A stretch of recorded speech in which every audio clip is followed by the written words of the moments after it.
Welcome to the School for the Gifted, Mr. Angry Joe. I take it you've heard that the X-Men are recruiting. Hell yes, Professor! I've always wanted to be an X-Man. I'd fit right in. My mutant powers just activated, and I'm more powerful than ever. Excellent. We always welcome fellow mutants here. But the X-Men team is constantly tested, put in danger. Can you handle the responsibility? I can handle anything they throw at me, Professor. I'm as good as anyone on the team. Cyclops? Boy Scout. Wolverine? Wolverine's not the only one with adamantium, you know.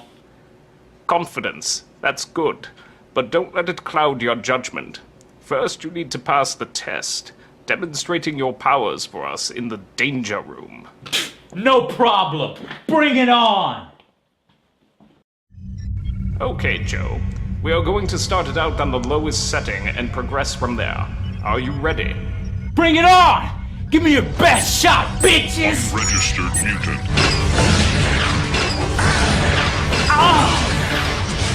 Okay, bub. Time to show you what I can really do.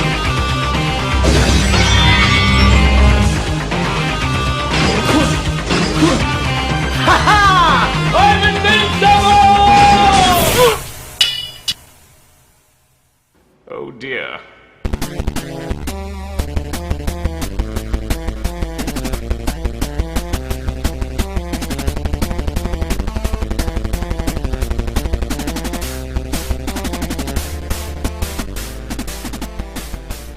As much as I love my nostalgic X-Men days, this is not my cartoon X-Men. Nope, these are the up-to-date comic book versions. In fact, Mike Carey, who wrote the X-Men Legacy comic, also wrote the storyline for this game. The X-Men have progressed quite a bit since the cartoon. How? Well, Xavier died and the school disbanded. So now the X-Men wander aimlessly, very few in number, to the other coast of the country, led by Cyclops and Emma Frost. Kinda depressing. And crappy. It's time we remembered that we're one people, united by our shared humanity. Your genes don't decide your destiny. You do. We all do.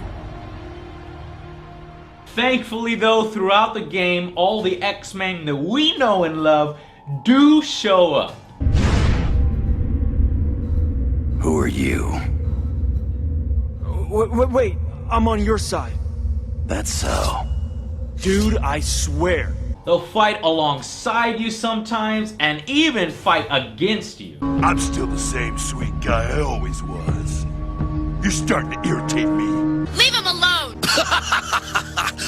What's she gonna do? Hit me with her diaper? Now, X-Men Destiny starts off on a really bad foot. First off, it's single player. Seriously? An X-Men game? Who makes an X-Men game that's single player? X-Men are all about teamwork. I ran out to the store and bought the game without even looking at the back of the box because I assumed it was. It isn't. 3 characters to choose from in the game, and none of your friends can control them. It's single player. You should know better, Silicon Knights. I know how you feel about it, Wolverine, but... Now, despite itself, surprisingly, the game does boast some really impressive moments and set pieces. Mostly due to how badass Magneto is. Like when he moves an entire bridge, tears it apart, and throws it at a city.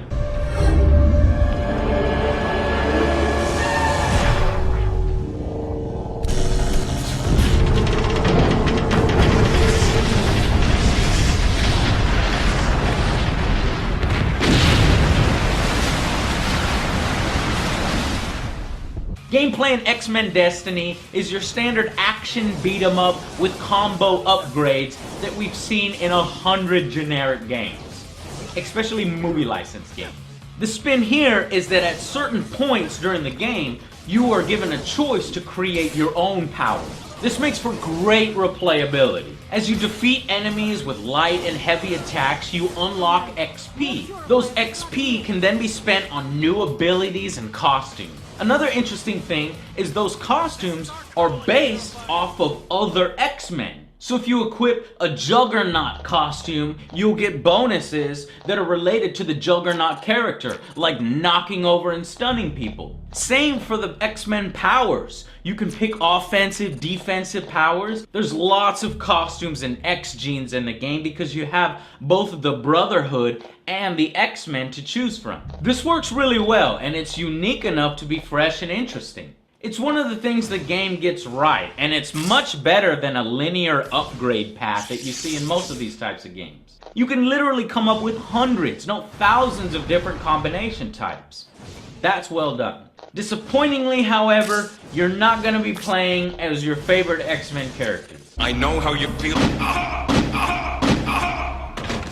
You know nothing, little man. Instead, the story centers around the next generation, New Mutants. Okay, fine. But instead of the smart and exciting ability to create your own X-Men avatar, shape your face, your body type, all that stuff, no! Instead, you're forced to choose between 3 cardboard stereotype cutouts. You guys are idiots. It's a mutant rally, dude. Then I'll pick out some girls for you freaks. Find me a chick with super flexibility.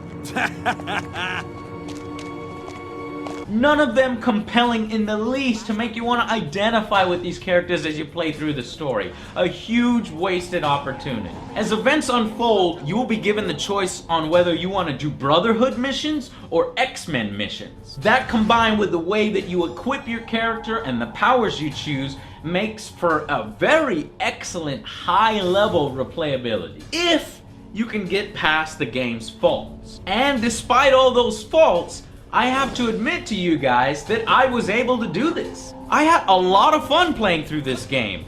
The powers are especially powerful and really jaw-dropping as you get and unlock higher level powers. Like this massive energy beam.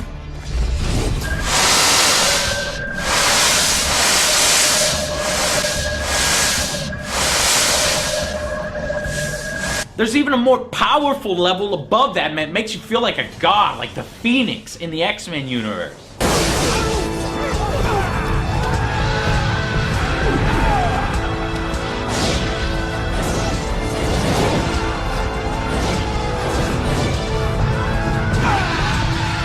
Finally, one thing that the game does extremely well is the boss battles, guys. The boss battles in this game are so impressive. The single best thing in this game. Fight against Magneto as he throws everything he can at you.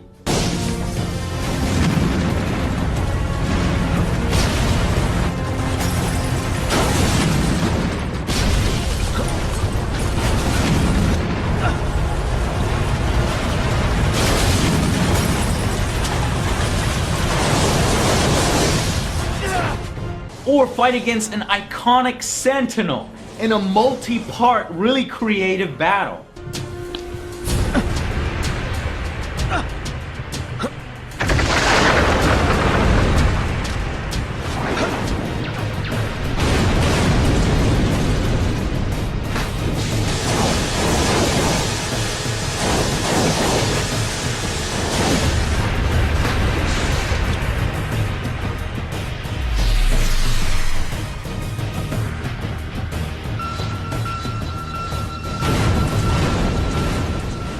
It's worth a rental alone for these really well done sections. It was also interesting if you're like me and your X-Men knowledge is limited to the cartoon or maybe a few comics. It gives purpose to search for those collectibles around the world so that you can unlock bios that tell you the current state of this character, what they've done in this universe and where they're at in their lives. Like, did you know that Gambit left the X-Men when Xavier died, and now he has pretty much a whole gang and a nightclub? That's pimp.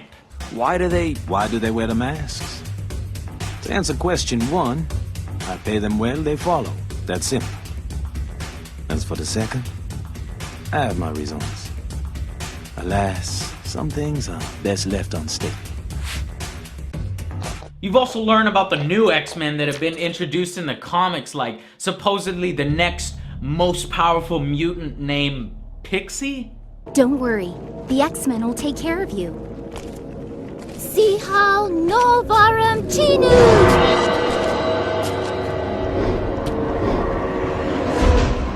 Or this other mental guy? Caliban feels no remorse for Hodge. He hurt Caliban and stole Pixie. Yeah, I'm more partial still to Wolverine, but whatever, these new mutants.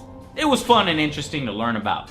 I was minding my own business when that filthy mutant bumped into me. "Excuse me," he says. I excused him, right in his face. I like your style, Mr. Logan. The voice acting is excellent, thankfully, because it's really important with iconic characters like these. The soundtrack is solid, and the branching story arc does a good job of keeping you interested and wanting to replay the game from the other angles. Even though there's not a whole lot of change between the stories. It's just a shame that the game has so many missteps and missed opportunities. Maybe another example of a game that just didn't have enough time in development and got cut short of its true potential. That's why the final verdict for X-Men Destiny is a 6 out of 10. I went into this game pissed off. It started off on a really bad foot, but despite that, it slowly started to win me over. With its interesting boss battles, its unique upgrade system, and an interesting, unfamiliar X-Men universe that I wanted to learn more about. Destiny could have been so much more, and at times it does show its brilliance, but when it comes right down to it, fourth down, it fumbles the ball. Especially seeing as how it only clocks in around 5 or 6 hours, forcing you to take that second playthrough to even bring it up to average game length level. A rental at max for all X-Men fans, or wait until a massive price drop. I liked this one about as much as Wolverine Origins, maybe a little bit more. There was more variations, it was slightly less repetitive, and for all those other reasons, the boss battles, the upgrades, it was just more interesting to me. And people thought Wolverine Origins was good, so maybe there is time in your schedule to find this game, rent it, and play it. But me, I'm still waiting for my ultimate X-Men game. Until then, I'll see you guys on the next Angry Joe Show.